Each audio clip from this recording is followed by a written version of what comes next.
that the Arkansas Attorney General has certified ballot language that would allow or start the process for them to gain signatures to get an amendment on the ballot this November to basically overturn all of Arkansas's abortion bans, all of the hard work that has been done over the years trying to make Arkansas, successfully making Arkansas the most pro-life state in the nation, may be undone, and we need to take this very seriously.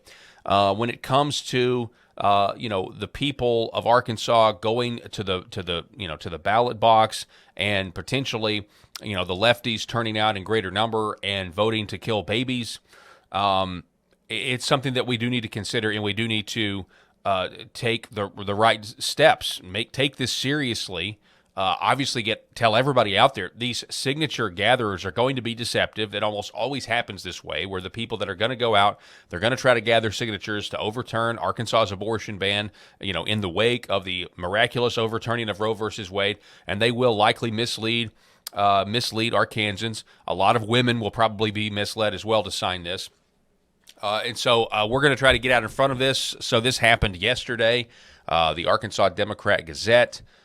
This is the headline here, that the Arkansas Attorney General certifies ballot language for the proposed constitutional amendment. That's essentially where we're at right now. Neil early with this story. Let's dive into it. There you see Attorney General Tim Griffin. I mean, it is his job, to assess ideas for ballot proposals. I mean, I'm to the point now that if I were the Attorney General, I just wouldn't even consider something like this. And I know that would result in a lawsuit, but I'm to the point now where dude, it's evil. Killing babies is evil. So why am I going to help you use a process to kill babies? I actually think, the whole idea should be banned, and you shouldn't even be able to talk about killing babies. I know it's a novel concept, but Arkansas Attorney General Tim Griffin certified ballot language Tuesday for a proposed constitutional amendment that would overturn the state's ban on abortion. Griffin's decision clears the way for the group behind the effort, Arkansans for Limited Government, to begin the signature collection process to get their proposed amendment on the November 2024 ballot. The Arkansas Abortion Amendment proposes restricting the state's ability to limit abortions before 18 weeks. So we know that babies can feel pain at 18 and 20 weeks.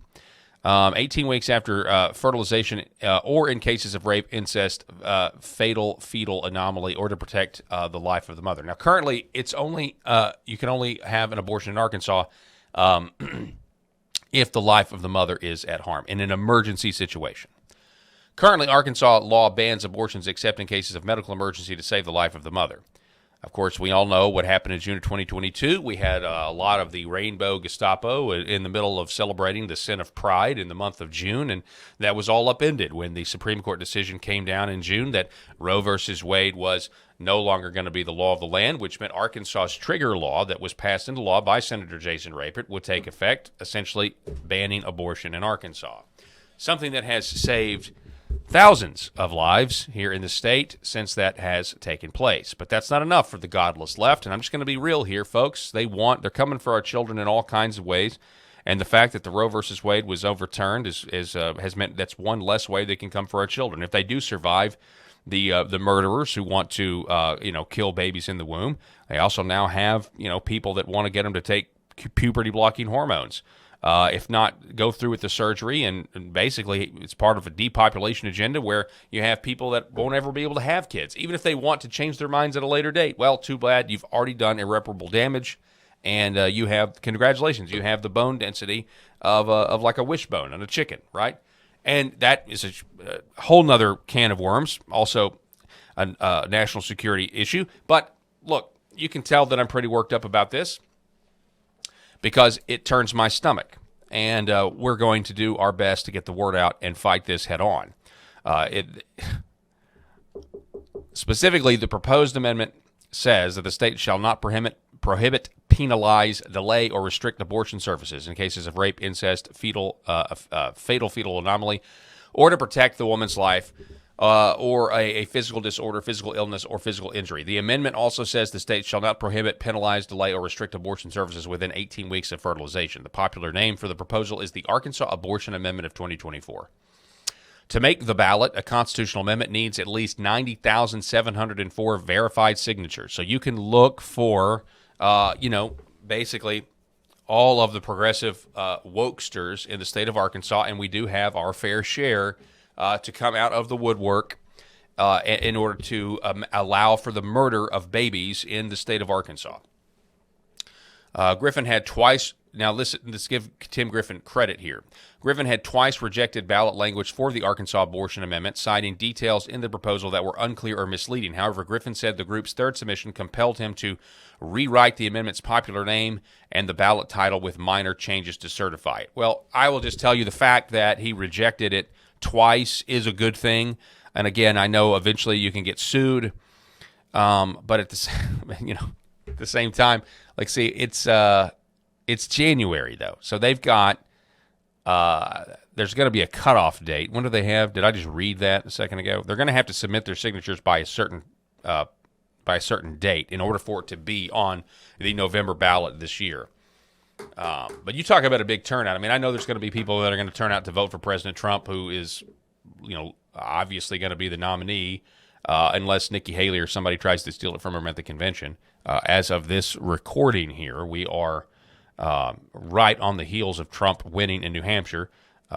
Nikki Haley had to have Democrats. 70% of the turnout there were people who were not Republicans that voted for Nikki Haley.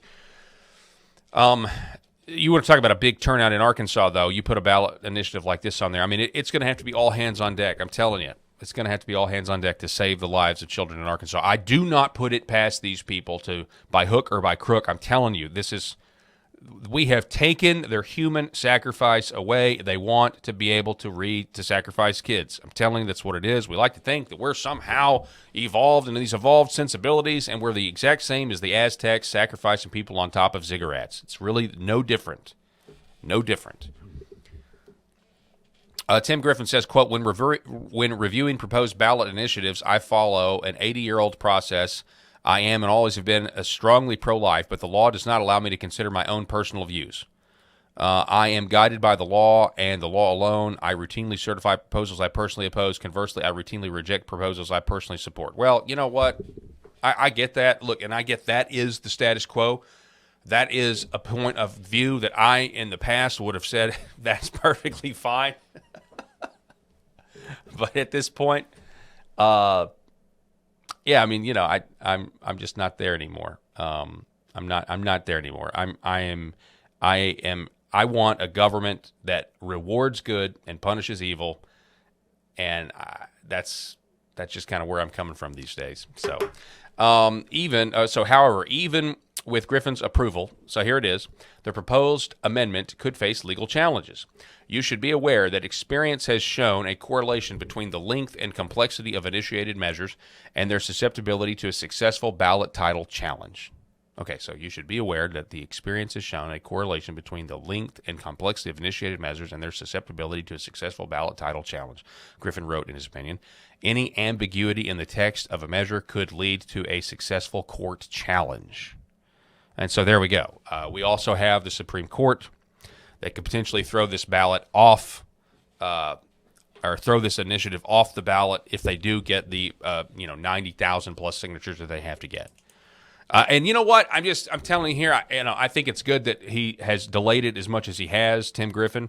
And I'm just telling you, I don't. This idea that I want everything to appear. We've got to be fair. No, we don't have to be fair. We're talking about murdering children, okay? So, no, I'm not going to give this other side. So I want all hands on deck. I want everybody. Any Arkansas Supreme Court justices, start telling them about this. Start letting them know, hey, when push comes to shove, you guys are going to have to act accordingly. And you guys are going to have to do, if you get the opportunity to strike this down and save children's lives, I mean, it's not even an option, right? It's not even like a second thought where you even consider it. You have to stand up for the sanctity of life, because this is not about what man thinks. This is about what God thinks, okay? Republican politicians often refer to Arkansas as the most pro-life state, citing the state's strict ban on abortions as proof of their commitment to this issue. Republican supermajorities in the state legislature have met strong resistance to proposed changes in the state's current abortion law.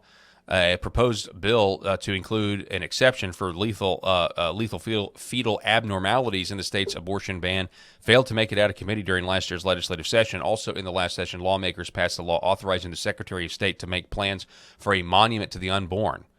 Yeah, exactly right. I remember that. Never again. Jerry Cox, president of Family Council, a conservative Christian group that lobbied for the state's abortion ban, released a statement. Here's what Jerry Cox said.